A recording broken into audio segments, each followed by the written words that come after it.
തന്നാനേ നാനേ നാനേ തന്നാന താനാനേ തന്നാനേ താനേ നാനേ തന്നാന താനാനേ തദൈനാ.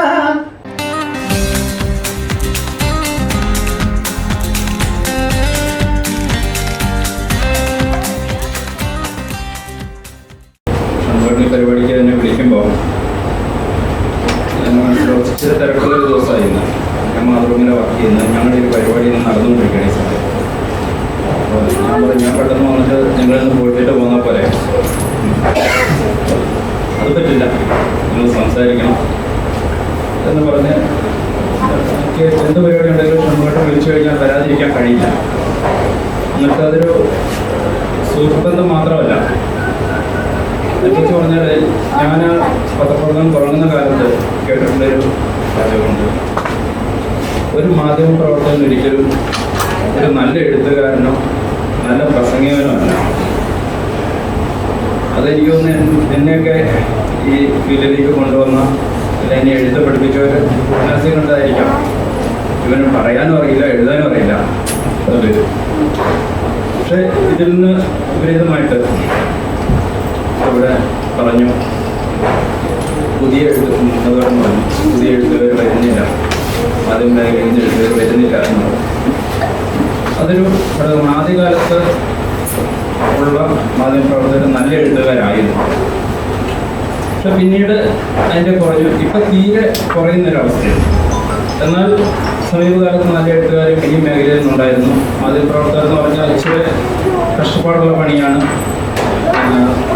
ഏതാണ്ട് 24 മണിക്കൂറും ഉണർന്നിരിക്കേണ്ട ഒരവസ്ഥയിലുള്ള.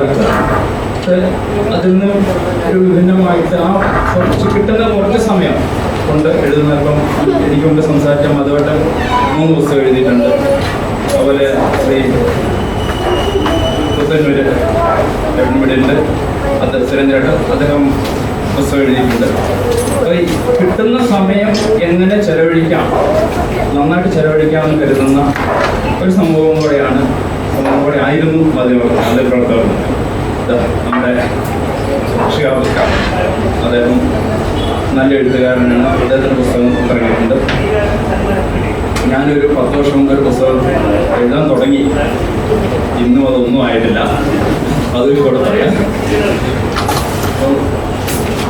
ഷൺമുഖേട്ടനെ കുറിച്ച് പുസ്തകത്തെക്കുറിച്ച് ഇപ്പം ഗണേഷ് സാർ പറഞ്ഞു. ഷൺമുഖേട്ടനെ കുറിച്ച് പറഞ്ഞാൽ ഞങ്ങളുടെ പത്രപ്രവർത്തകർക്കിടയിലെ ഞങ്ങളുടെ അഹങ്കാരവും അഭിമാനവുമാണ് ഷൺമുഖേട്ടൻ. ഞങ്ങൾ ഏറ്റവും സീനിയറായ ജേർണലിസ്റ്റാണ്. ഏറ്റവും നല്ല വായനക്കാരനാണ്, നല്ല എഴുത്തുകാരനാണ്. ചില നിലപാടുകളുണ്ട്, എന്നുവെച്ചാൽ പരിസ്ഥിതി പോലെയുള്ള പ്രശ്നങ്ങളിലൊക്കെ അദ്ദേഹത്തിൻ്റെ നിലപാട് വളരെ കർശനമാണ്. അത് എഴുത്തിലായാലും പ്രവൃത്തിയിലായാലും. നമ്മൾ പത്രത്തിലൊരു ലൈബ്രറി തുടങ്ങിയിട്ടുണ്ട്. ആ ലൈബ്രറിക്ക് തുടക്കം കുറിച്ചതും അതിന് ചുക്കാൻ പിടിച്ചതും ഷൺമുഖേട്ടനായിരുന്നു. കഴിഞ്ഞ ടൈമിൽ ഇവിടുത്തെ ഭാരവാഹിയായിരുന്നു. അദ്ദേഹമാണ് നമുക്ക് ലൈബ്രറി വേണമെന്ന് തീരുമാനിച്ചതും അതിനുവേണ്ട പുസ്തകങ്ങൾ കളക്ട് ചെയ്ത് തുടങ്ങിയ ഇപ്പോഴും അതിലേക്ക് കാര്യങ്ങൾ കണ്ടുപിടിച്ച് പുസ്തകം സ്പോൺസർ ചെയ്യുകയും. കന്നഡ ജംഗ്ഷനിൽ ഞങ്ങളുടെ ബുക്ക് സ്റ്റാളുണ്ട്. ആ ബുക്ക് സ്റ്റാളിലെ ഏറ്റവും കൂടുതൽ തവണ സന്ദർശിച്ചിട്ടുള്ളത് നിത്യസന്ദർശനം ഷൺമുഖേട്ടനാണത്. അപ്പം ഞാൻ ചോദിക്കാം, നിങ്ങൾക്ക് സുപ്രഭാതത്തിലെ പണി, നിങ്ങളെന്താ ഇവിടെ വന്നിരിക്കരുത്? പക്ഷേ അദ്ദേഹം അവിടെ ഉണ്ടാകും. പുതിയ പുസ്തകങ്ങൾ വരുന്ന വായിക്കും, വാങ്ങും. അത് വായിക്കുക മാത്രമല്ല പൈസ കൊടുത്ത് വാങ്ങുകയും കൂടെ ചെയ്യുന്ന ഒരാളാണ്. ഏകം എന്ന് പറയുന്ന പുസ്തകം ഞാൻ ജസ്റ്റ് ഇന്നലെ രാത്രി ഇത് എൻ്റെ കയ്യിൽ വന്നു. അതൊന്നും പറയരുതെന്ന് പറഞ്ഞിട്ടുണ്ടായിരുന്നു കേട്ടോ. എന്നാലും വന്നു, ഞാൻ ജസ്റ്റ് ഒന്ന് വായിച്ചു നോക്കി. അപ്പോൾ ഇവർ ഗണേഷ് സാറും ജോർജ് സാറും പറഞ്ഞതിൽ നിന്നും മുന്നോട്ട് എനിക്ക് രണ്ടുപേരും പറഞ്ഞ് ഖസാക്കിൻ്റെ ഇതിഹാസമായിട്ടുള്ളൊരു തുലനം എനിക്ക് ഞാൻ വായിച്ചു നോക്കുമ്പോൾ അതിൻ്റെ ഒരു അരികിൽ കൂടി ഈ പുസ്തകം പോകുന്നുണ്ട് എന്ന് പറയേണ്ടി വരും. രണ്ട് ശൈലിയാണ്. ഏകം കുറച്ചുകൂടെ ലളിതമാണ്. ഇതൊരു പച്ച മനുഷ്യരുടെ കഥയാണ്.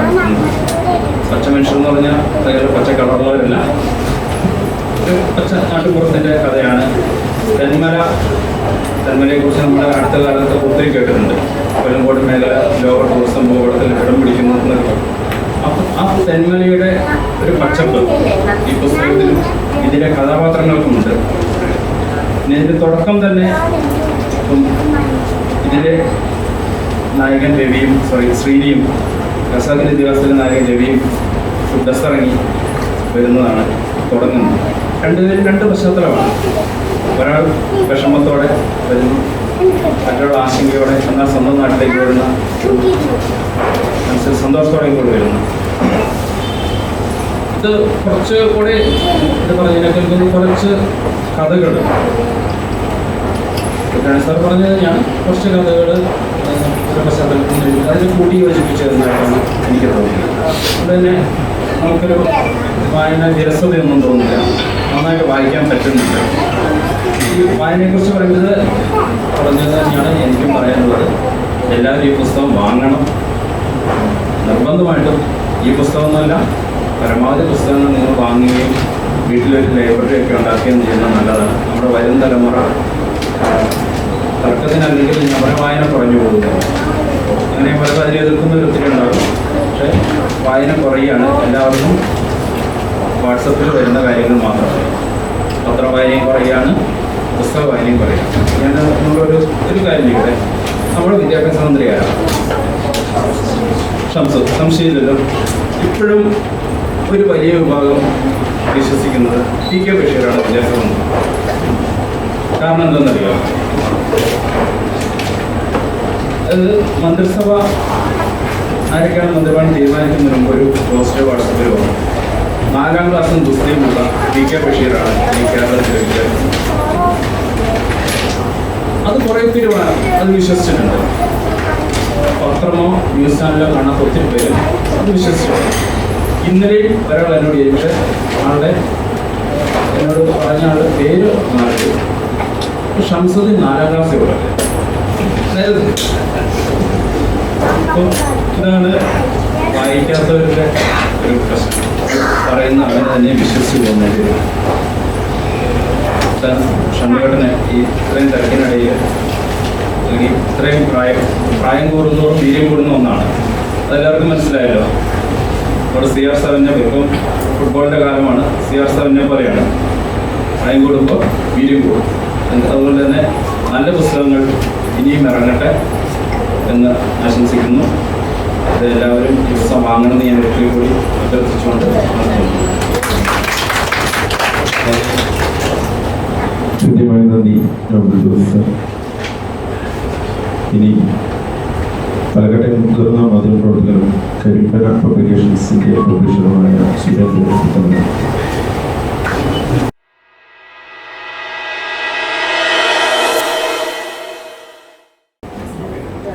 പ്രിയപ്പെട്ടവരെ, വേദിയിൽ വേദിയിലിരിക്കുന്ന ബഹുമാന്യരെ, സദസ്സിൽ തുല്യമായി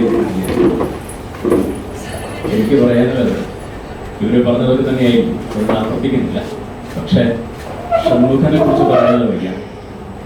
ഷൺമുഖനെ കുറിച്ച് ബാബുട്ടൻ പറയുന്നതിന് തൊട്ട് മുമ്പുള്ള കാലം, അതായത് 83-84 ഞാനും ഷൺമുഖനും തമ്മിലുള്ള സൗഹൃദം തുടങ്ങുന്നത്. അന്ന് ഷൺമുഖൻ ഒരു തിയേറ്ററിലെ സിനിമ ഓപ്പറേറ്ററും ഞാൻ പാലക്കാട് നഗരത്തിലെ ഒരു ഹോട്ടൽ ജീവനക്കാരനുമാണ്. അന്ന് തുടങ്ങിയ സൗഹൃദം. ആ സൗഹൃദത്തിൽ വേറൊരു തലം കൂടിയുണ്ട്. ഷൺമുഖൻ്റെ വീട്ടുപേരാണ് എന്നെ ഏറ്റവും അന്ന് ആകർഷിച്ചിരുന്നത്, മാളം. ആ മാളത്തിൽ നിന്നാണ് ഇന്ന് ഇവിടെ ഇരിക്കുന്ന ഷൺമുഖദാസ് വളർന്നെത്തിയത്. മാളം എന്ന ആ കുഞ്ഞു വീട്ടിൽ നിന്ന്, വീടിൻ്റെ പേര് മാളമാണ്. 83-84 തുടങ്ങിയ സൗഹൃദം പിന്നീട് പത്രപ്രവർത്തകരായി അങ്ങനെ വളർന്നു വരുന്നു. അന്നൊക്കെ പത്രപ്രവർത്തനത്തോടൊപ്പം തന്നെ നേരത്തെ പറഞ്ഞതുപോലെ ചെറിയ കഥകളും ഇതൊക്കെ എഴുതിയിരുന്നു. ഷൺമുഖൻ്റെ എഴുത്ത് പുസ്തക രൂപത്തിലേക്ക് വരുന്നത് ഏതാണ്ട് 5 വർഷത്തിനകമാണ്. 5 വർഷത്തിനകം 3 പുസ്തകം: കടലാഴങ്ങൾ, വർഗവഞ്ചക പുരാണം, ഇപ്പോഴതായി. ഈ വളർച്ച, അതായത് എടുത്ത് വെച്ച് എഴുതിയതാണെന്നാണ് എനിക്ക് തോന്നുന്നത്. ഇത്രയും കാലം സൂക്ഷിച്ചു വെച്ച് അത് ജീവിതത്തിന്റെ സായനത്തിലേക്ക് എത്തുമ്പോൾ ഇത്രയും സമയം കൊണ്ട് അത്രയും എഴുതാൻ അദ്ദേഹത്തിന് കഴിഞ്ഞു.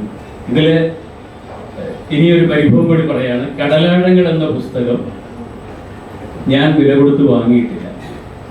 അതിന്റെ പരാതി എന്താണെന്ന് വെച്ചാൽ, അത് ഇറങ്ങുന്ന ദിവസം എന്നോട് പറഞ്ഞാണ് ഞാൻ കോപ്പി തരാൻ വാങ്ങണ്ട. ഇതുവരെ എനിക്ക് ആ കോപ്പി തന്നില്ല. അല്ലെങ്കിൽ ഞാനത് വാങ്ങി വായിച്ചേ. വർഗവഞ്ചക പുരാണം പുറത്തിറക്കിയത് ഞാനായതുകൊണ്ട് ഞാൻ അതിന് മുമ്പേ അത് വായിച്ചു. ഈ വർഗവഞ്ചക പുരാണത്തെ കുറിച്ച് ഞാൻ പറയാം. കാരണം എന്താ വെച്ചാൽ ഈ ഏകർ വായിച്ചിട്ടില്ല, ഇനി വായിച്ചിട്ട് വേണം പറയാൻ. വർഗവഞ്ചക പുരാണം നമ്മുടെ രാഷ്ട്രീയത്തിന്റെ ഉള്ളറകളെ കുറിച്ച് നമ്മളെ അറിയിക്കുന്ന ഒരു മികച്ച നോവലാണ്. വലിയ നോവലൊന്നുമല്ല, ചെറിയ നോവലാണ്. അപ്പൊ അങ്ങനെ ഈ നേരത്തെ ബാബുട്ടൻ പറഞ്ഞൊരു കാര്യമുണ്ട്, നട്ടെല്ല് വളയ്ക്കാത്ത മാധ്യമ പ്രവർത്തകനാണ്. എഴുത്തിലും നട്ടെല്ല് വളയ്ക്കാത്ത ഷൺമുഖനെ നമുക്ക് വർഗവഞ്ചക പുരാണത്തിൽ. ഏകർ പാലക്കാടൻ കഥയാണ്, പാലക്കാടൻ പശ്ചാത്തലമാണെന്നൊക്കെ എന്നോട് പറഞ്ഞിരുന്നു. അത് വായിച്ചിട്ടില്ല. വായിച്ചതിന് ശേഷം പറയാം. ഇനി എല്ലാ ആളുകളും പറഞ്ഞതുകൊണ്ട് ഞാനും ഒ.വി. വിജയനിലേക്ക് പോവുകയാണ്. ഒ.വി. വിജയന്റെ പിന്നെ നോവൽ, അതായത് ഖസാക്കിന്റെ ഇതിഹാസം പാലക്കാടൻ ഇതിഹാസമല്ല എന്ന അഭിപ്രായക്കാരൻ തന്നെയാണ് ഞാനും. അത് പാലക്കാടൻ പശ്ചാത്തലത്തിലുള്ളൊരു മഹത്തായ നോവലാണ്. പശ്ചാത്തലം മാത്രമാണ് പാലക്കാട്. ജീവിതം പാലക്കാടിൻ്റെതല്ല. പൂർണ്ണമായും പാലക്കാടിന്റെ ജീവിതം നമുക്കറിയില്ല. പക്ഷേ നമ്മൾ മറന്നുപോയ ഈ ഏകർ ഇപ്പോൾ വരുന്നതിന് മുമ്പ് തന്നെ ഇതുപോലെ പാലക്കാടൻ ജീവിതം അടയാളപ്പെടുത്തിയ ഒട്ടേറെ നോവലുകൾ പാലക്കാട്ടുകാരായ ഒട്ടേറെ നോവലിസ്റ്റുകൾ എഴുതിയിട്ടുണ്ട്. അത് പലതും ഖസാക്ക് എന്ന മഹാവൃക്ഷത്തിന്റെ തണലിൽ പുറം ലോകം കാണാതെയോ അല്ലെങ്കിൽ വേണ്ടതുപോലെ ശ്രദ്ധിക്കപ്പെടാതെയോ പോയി. അതിൽ 2 നോവലുകൾ എനിക്ക് മികച്ചതെന്ന് തോന്നിയത് ഞാൻ പറയാം. ഒന്ന് നമ്മുടെ പ്രിയപ്പെട്ട ഇയങ്കോട് ശ്രീധരൻ മാസ്റ്ററുടെ അപ്പുണ്ണി. അതിൻ്റെ തന്നെ തുടർച്ചയായിട്ട് അദ്ദേഹം എഴുതിയ ചുവന്ന തെരുവുണ്ട്. അതൊരു രാഷ്ട്രീയ നോവലാണ്, പാലക്കാടൻ പശ്ചാത്തലത്തിലെ രാഷ്ട്രീയ നോവലാണ്. അതുപോലെ തന്നെയാണ് അധികമാരും ശ്രദ്ധിക്കാതെ പോയ നകുലൻ എന്ന നോവലിസ്റ്റിന്റെ മധുരക്കള്ള് എന്ന നോവൽ. ഇതൊക്കെ ഏതാണ്ട് ഖസാക്കിന്റെ ഇതിഹാസ കാലത്ത് തന്നെ മലയാളത്തിൽ ഇറങ്ങിയിട്ടുള്ള നോവലുകളാണ്. അത് പച്ചയായ പാലക്കാടൻ ഗ്രാമജീവിതം, പ്രത്യേകിച്ച് നമ്മുടെ കിഴക്കൻ പാലക്കാടിന്റെ പശ്ചാത്തലത്തിലുള്ള നോവലുകളാണ്. വിഷയം അതല്ലാത്തതുകൊണ്ട് ഞാനത് പറയുന്നില്ല. ഏതായാലും ഏകർ വായിക്കപ്പെടണം. നിങ്ങളെല്ലാവരും വായിക്കണം. ഏകർ മാത്രമല്ല, എല്ലാ പുസ്തകങ്ങളും, ഇറങ്ങുന്ന പുസ്തകങ്ങൾ പരമാവധി വായിക്കുക, പരമാവധി വാങ്ങുക. ഷൺമുഖനെ പോലുള്ള എഴുത്തുകാർ മറ്റുള്ളവരെ പോലെ കൊണ്ടാടാൻ ആളുകളില്ലാത്തവരാണ്. പലർക്കും കൊണ്ടാടാൻ ആളുകൾ ഉള്ളതുകൊണ്ടാണ് പുസ്തകങ്ങൾ വിറ്റുപോകുന്നത്. ഞാൻ ആരെയും കുറ്റപ്പെടുത്തുന്നതല്ല. ദിനേശ് മാഷിനറിയാം, ഞാൻ മാഷയും ഇരുത്തിക്കൊണ്ട് തന്നെയാണ് പറയുന്നത്. ഇവിടെ ബാബുട്ടൻ എഴുതിയ പുസ്തകമുണ്ട്. ആരും കൊണ്ടാടിയില്ല. കൊണ്ടാടുമ്പോഴാണ് പലപ്പോഴും നമ്മുടെ പുതിയ കാലം, നേരത്തെ പറഞ്ഞ വാട്സാപ്പിൽ പറഞ്ഞല്ലോ, വാട്സാപ്പിൽ കിട്ടുന്നത് മാത്രമാണ് ശരിയെന്നും അതാണ് നിലനിൽക്കുന്നതെന്നും കരുതുന്നൊരു കാലമായതുകൊണ്ട് പുസ്തകങ്ങൾ വായിക്കുക, ഏകരും വായിക്കുക. ഷൺമുഖന് എല്ലാ ആശംസകളും നേരുന്നു. കൃത്യമായ നന്ദി സുരേന്ദ്രൻ. ഇനി നാടൻപാട്ട് കലാകാരനും ഗവേഷകനുമായ ജനാർദ്ദനൻ പുതുശ്ശേരി.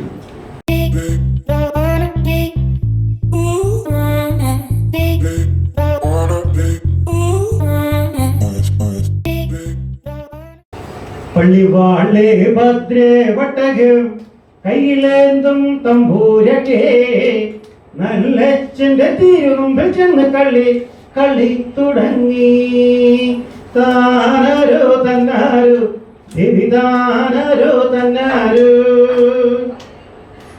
ഈ ഈരടിയുടെ അർത്ഥം, ദേവി നീ ആരാണ്, ഞാൻ ആരാണ്, ഞാൻ നീയും ഒന്നാണ് എന്നുള്ള ഒരു മഹാവേദ തത്വമാണ് ഈ ഈരടിയുടെ അർത്ഥം പറയുന്നത്. ഓരോ സാഹിത്യവും സാഹിത്യത്തിലെ ഗംഭീര കലകളാണ് എഴുത്ത്.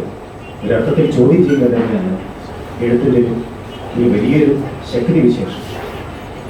തന്നെ ഈ കൃഷിയുമായി ബന്ധപ്പെട്ട് ചാറ്റി ചാറ്റി കിളച്ച കണ്ടത്തിൽ നിരത്തി ഞാറുകൊണ്ട് എറിയട്ടെ, ചാറ്റി ചാറ്റി കിളച്ച കണ്ടത്തിൽ നിരത്തി ഞാറുകൊണ്ട് എറിയട്ടെ, കുരിച്ചു കട്ടയ കരട്ടി മീനും മരത്തിന്റെ മിതമറിയട്ടെ. തെയ്യം ദാരോ തിന്താരോ ദക തെയ്യം ദാരോ തിന്താരോ, തെയ്യം ദാരോ തിന്താരോ ദക തെയ്യം ദാരോ തിന്താരോ. ഗംഭീരമായിട്ടൊരു ചിത്രമുണ്ട് നമ്മുടെ പാലക്കാടിലല്ലേ കള്ള് ചേർക്കുന്നത്. അതുമായി ബന്ധപ്പെട്ടൊരു നല്ലൊരു പാട്ട്. തന്നാനേ നാനേ നാനേ തന്നാന താനാനേ തന്നാനെ താനേ നാനേ തന്നാന താനാനേ തജൈന. വട്ടപ്പറമ്പിലൊരു ഒറ്റപ്പനയുണ്ടേ, ഒറ്റപ്പനമേലൊരു മുട്ടിപ്പാനിയുണ്ടേ. തജൈന മുട്ടിപ്പാനിയിലൊരു മുന്നാഴി കള്ളുണ്ടേ, മൂന്നാഴി കള്ളു കുടിച്ചാൽ കണ്ടം കിളയ്ക്കാലോ. തന്നാനെ താനേ നാനേ തന്നാന താനാനേ തന്നാനെ താനേ നാനേ തന്നാന താനാനേ തജൈന.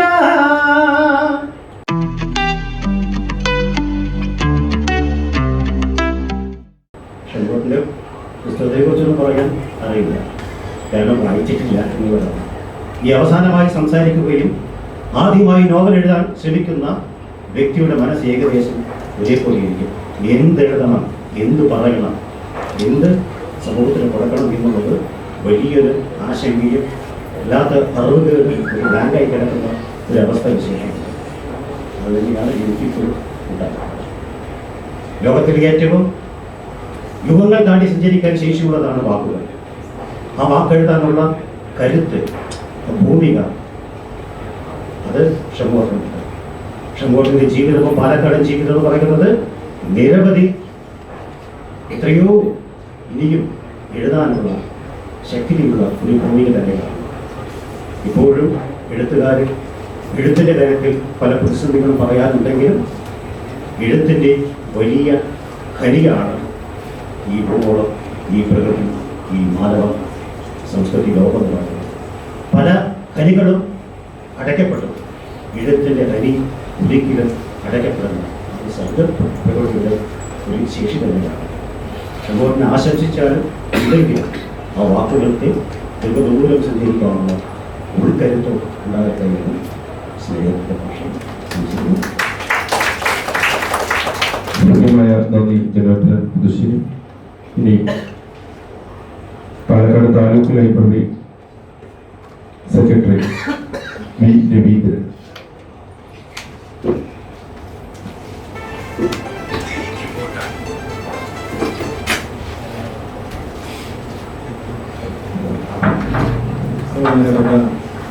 അധ്യക്ഷൻ ബാലകൃഷ്ണൻ സാർ, സ്വാഗതം പറഞ്ഞ പാലക്കാട് പബ്ലിക് ലൈബ്രറിയുടെ സെക്രട്ടറി പീറ്റർ സാർ, പുസ്തകം പ്രകാശനം ചെയ്ത നമ്മുടെ പ്രിയപ്പെട്ട പാലക്കാട് അഭിമാനമായ ഗണേഷ് തുടങ്ങിയ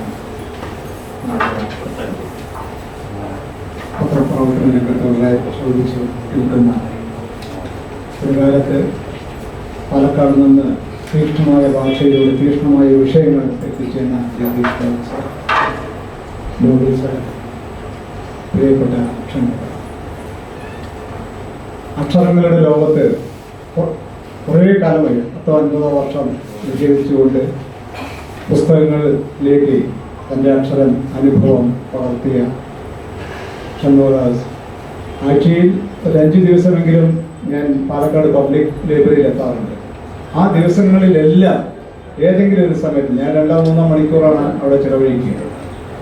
അവിടെ ആ വരുന്ന ദിവസങ്ങളിലെല്ലാം ആ പുസ്തക കൂട്ടത്തിലേക്ക്, ലൈബ്രറിയിലേക്ക്, ഗ്രന്ഥപുരയിലേക്ക് എന്നും എത്താറുള്ള ഒരു നിത്യ സന്ദർശകനാണ്. അക്ഷരങ്ങളുടെ ലോകത്ത് നിന്ന്, പാലക്കാടിൻ്റെ ഭൂമിയിൽ നിന്ന്, പാലക്കാടൻ ഭാഷയിലാണ് ഞാൻ വായിച്ചിട്ടില്ല, പാലക്കാടൻ ഭാഷയിലാണ്. എന്തായാലും പാലക്കാടൻ ജീവിത ശൈലിയിലുള്ള പാലക്കാടിൻ്റെ നഗരിൻ്റെ ഗ്രാമമൊക്കെ നമ്മളെ അല്ലാതെ അതിനെക്കണ്ടൊക്കെ അല്ലാതെ ആകർഷിച്ച നോവൽ തന്നെയാണ്. അപ്പോൾ അതുപോലെ വിജയനൊക്കെ അങ്ങനെയുള്ള എഴുത്തുകാരാണ്. പാലക്കാട് പശ്ചാത്തലമാക്കി പാലക്കാട് ജീവിത ശൈലി, പാലക്കാട് എഴുത്ത് ശൈലി, പാലക്കാടൻ ഭാഷാ ശൈലി, വാർത്ത രീതിയിലുള്ള ലോകം ചർച്ച ചെയ്ത ആ നോവൽ മലയാള സാഹിത്യത്തിൽ ഖസാക്കിന് അപ്പുറവും ഖസാക്കിന് ശേഷവും അങ്ങനെയുള്ള ഒരു അവസ്ഥയിലേക്ക് ചിന്തിച്ച നോവലായിരുന്നു. അതിലേക്കൊന്നും എത്തിയില്ലെങ്കിലും പാലക്കാടൻ ഭൂമിക പശ്ചാത്തലമാക്കി, പാലക്കാടൻ അനുഭവം പശ്ചാത്തലമാക്കി എഴുതിയ ഈ ഏകർ എന്ന പുസ്തകത്തിന് എല്ലാവിധ വിജയങ്ങളും ഉണ്ടാവട്ടെ എന്നും ഇനിയും മൂന്നാമത്തെ നോവലാണ്. ഇനിയും എഴുതാനുള്ള കരുത്തും ശേഷിയും ഉണ്ടാവട്ടെ എന്ന് ആശംസിക്കുന്നു. പാലക്കാട് താലൂക്ക് ലൈബ്രറി കൗൺസിലിൻ്റെ ഏകദേശം 90ഓളം വരുന്ന ലൈബ്രറികളിൽ ഈ പുസ്തകങ്ങൾ എത്തിക്കാനുള്ള സംവിധാനം തീർച്ചയായും ചെയ്യും. എല്ലാവിധ ആശംസകളും. ഹൃദ്യമായ നന്ദി വീരവീന്ദ്രൻ സർ. ഇനി പാലക്കാട്ടെ ഒരു ഗ്രാമത്തിൻ്റെ കണ്ണീര് മാത്രം ആയി ഒതുങ്ങുമായിരുന്ന പ്രാച്ചിമടയിലെ കൊക്കക്കോള കമ്പനിയുടെ ജനമുന്നിൽ സംസ്ഥാന തലത്തിലും ദേശീയ തലത്തിലും അന്തർദേശീയ തലത്തിലും എത്തിച്ച മാധ്യമപ്രവർത്തകരിൽ ഒരാൾ. അതോടൊപ്പം തന്നെ നേരത്തെ നമുക്ക് മുമ്പ് സംസാരിച്ചവരൊക്കെ പറഞ്ഞു, ഒരു ജേർണലിസ്റ്റിന് എവിടെയാണ് എഴുതാൻ സമയം ഉണ്ടാവുക എന്നുള്ളത്.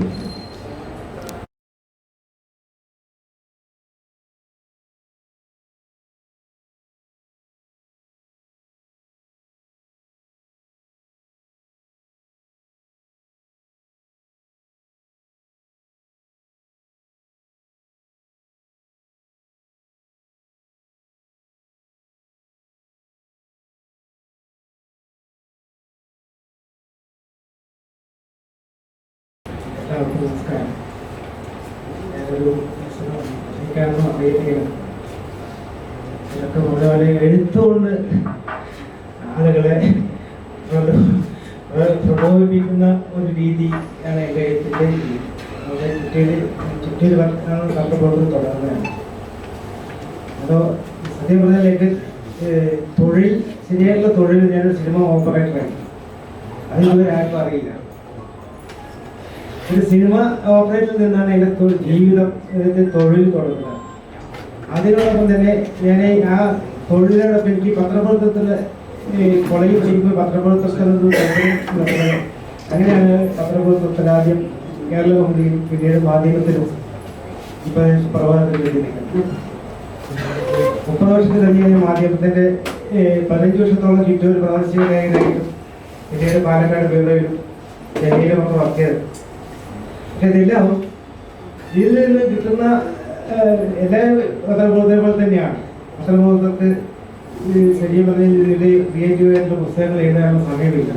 പക്ഷെ ഈ ഞാൻ ഇറക്കിയിട്ടുള്ള 3 ബുക്കും എൻ്റെ കോവിഡ് കാലത്ത് കിട്ടിയ ആ 2 വർഷത്തിൻ്റെ ഉള്ളിൽ കിട്ടുന്ന ഒരു അവധിക്കാലമുണ്ടല്ലോ, പത്രബോധത്തിൽ നിന്ന് പൂർണ്ണമായും വിട പറയാത്ത ആ ഒരു അവധിക്കാലത്ത് ഉണ്ടാക്കിയിട്ടുള്ള പ്രശ്നങ്ങൾ വെച്ച് ഉണ്ടാക്കിയിട്ടുള്ള നോവലുകളാണ്. അതിനാണ് ഞാൻ പത്രപ്രവർത്തന സമയത്ത് മുഴുവൻ പത്രപ്രവർത്തനം നടത്തുന്ന സമയത്ത് എഴുതി ഇതായിട്ടൊന്നുമല്ല.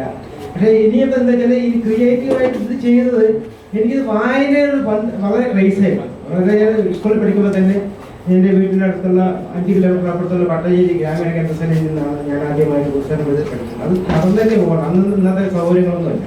അപ്പോൾ അതുപോലെ തന്നെ പല ഭാഗങ്ങളിലും എൻ്റെ നാട്ടിൻ്റെ ചുറ്റുപാടുകളിൽ നിന്ന് ഈ ബുക്ക് തീർത്തും പിന്നെ എന്താ പറയുക, ഒരു പാലക്കാടിൻ്റെ കിഴക്കൻ ഗ്രാമങ്ങളിലെ പച്ചയായ മനുഷ്യരുടെ ഞാൻ കണ്ടു വളർന്ന കുറേ അനുഭവങ്ങളും അവരുടെ ജീവിത രീതിയൊക്കെ എനിക്ക് പിന്നെ എൻ്റെ മനസ്സിലുണ്ടായിരുന്നു. അത് വെച്ചിട്ടാണ് ഞാൻ ഇങ്ങനെ ഒരു നോവലിന് രൂപം കൊടുക്കാൻ മുഖ്യമായ ഒരു കാരണം.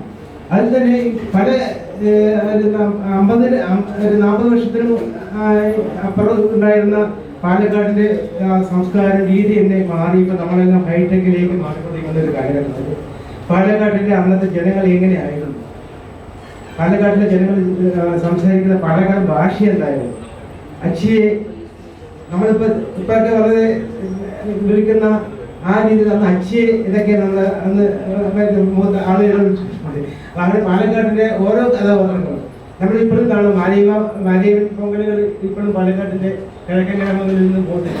അതിൽ കുറേ കഥാപാത്രങ്ങളും അവിടുത്തെ പൂശാരിയും അതുപോലെ തന്നെയുള്ള ഓരോ കഥാപാത്രങ്ങളും ഇങ്ങനെ ഗ്രാമങ്ങളിൽ നിന്ന് പെറുക്കിയെടുത്ത കഥാപാത്രങ്ങളാണ്. ഞാൻ വേറെ എവിടെ നിന്ന് കുടിയിരുത്തിയ കഥാപാത്രങ്ങളല്ല. അതുകൊണ്ട് തന്നെ ഇതിന് ഓരോ ചെറുകഥകളിലെ ഒരു അധ്യായങ്ങൾ എടുത്തു വെച്ച പോലെയാണ് ഈ നോവലിൻ്റെ ഒരു രീതി ഉണ്ടായിട്ടുള്ളത്. പക്ഷെ ഓരോ കഥാപാത്രങ്ങൾക്കും അതിൻ്റെതായ ജീവനുണ്ട്. ആ ജീവനോടുകൂടിയാണ് ഈ ഉള്ള കൊണ്ടാണ് ഈ നോവൽ എഴുതിയിട്ടുള്ളത്. പിന്നെ നോവൽ എന്ന് പറഞ്ഞാൽ ഇപ്പോൾ എഴുതുക എന്ന് മാത്രമല്ല, എഴുതുന്നത്, പ്രസിദ്ധീകരിക്കുന്നത്, എന്നിട്ട് അവസാനം ഇപ്പം പ്രകാശനം ചെയ്യുന്നത് വരെ വലിയൊരു പ്രതിസന്ധി നേരിടുന്ന കാലഘട്ടമാണ്. ഈ രാവിലെ 10 മണി മുതൽ എൻ്റെ മനസ്സിൽ ഭയങ്കര വിഷമമായിരുന്നു. ഇത്ര ആരും ഉണ്ടായിരുന്നു ഈ ശേഷി.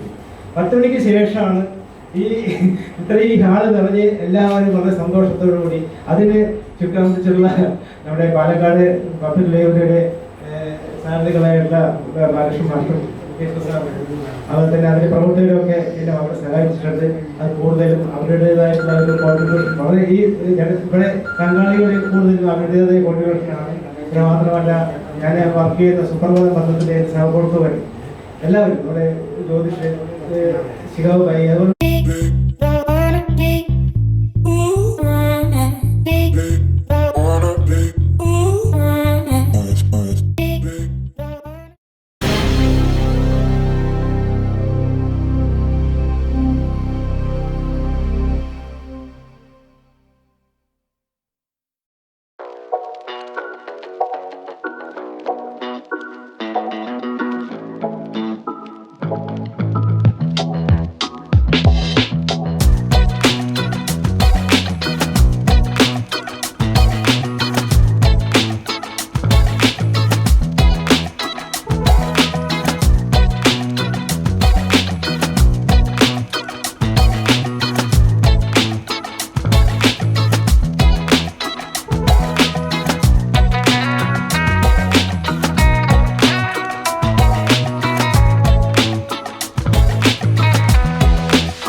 ഷൺമുഖദാസ് എഴുതിയ ഏകർ നോവൽ തിരൂർ തുഞ്ചത്ത് എഴുത്തച്ഛൻ മലയാളം സർവകലാശാല അസോസിയേറ്റ് പ്രൊഫസറും നോവലിസ്റ്റുമായ ഡോക്ടർ ശ്രീ ഗണേഷ് സിനിമാ സംവിധായകനും എഴുത്തുകാരനുമായ ജോർജ് ദാസിന് നൽകി പ്രകാശനം ചെയ്തു.